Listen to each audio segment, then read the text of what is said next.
প্রথমে বন্ধুরা আমার নমস্কার নেবেন। আমার দেশের বাড়ির হরিসভা দেখতে পাচ্ছেন, খুব সুন্দর ভিডিও করেছি। আমি যতটা পেরেছি চেষ্টা করেছি তোলার জন্য।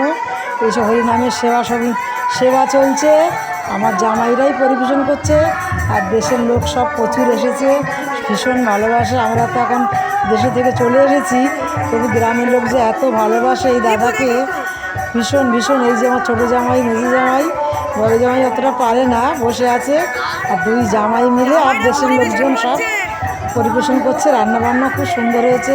আমাকে দেখতে পাচ্ছেন, এই যে চলে এসেছি আমিও পরিবেশনের কাছে। কে কেমন খাচ্ছে না খাচ্ছে একটু দেখাশোনা করছি। খুব ভালো লাগছে, মিষ্টি হয়েছে তো প্রচুর, রসগোল্লা থেকে। আর রান্নাবান্না সুন্দর করছে, আমার গ্রামের ছেলেই রান্না করেছে। এই আমার মেজি জামাই ডাল দিচ্ছে, ভাত ডাল, তারপরে একটা সবজি, ভাজাভুজি, পায়েস, চাটনি, পাঁপড়, দই, যতটা পেরেছে। আমাদের বাড়ির কর্তা প্রচুর রান্না সেবা করার জন্য উনি আয়োজন করেছে।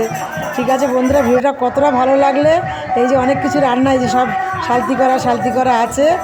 যদি ভিডিওটা খুব ভালো করে থাকি, একটা সাবস্ক্রাইব করে দেবেন। হরিনামের নামে, আমার ভগবানের নামে, গোপাল সোনার নামে।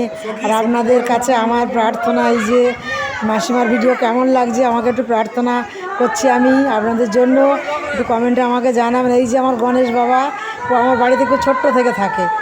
গণেশ এসে গেল, দেখালাম, চলে গেল। আর এই যে আমার দাদা ওইখানে দাঁড়িয়ে আছে, দেখতে পাচ্ছেন কি না জানি না, আসছে বন্ধুরা।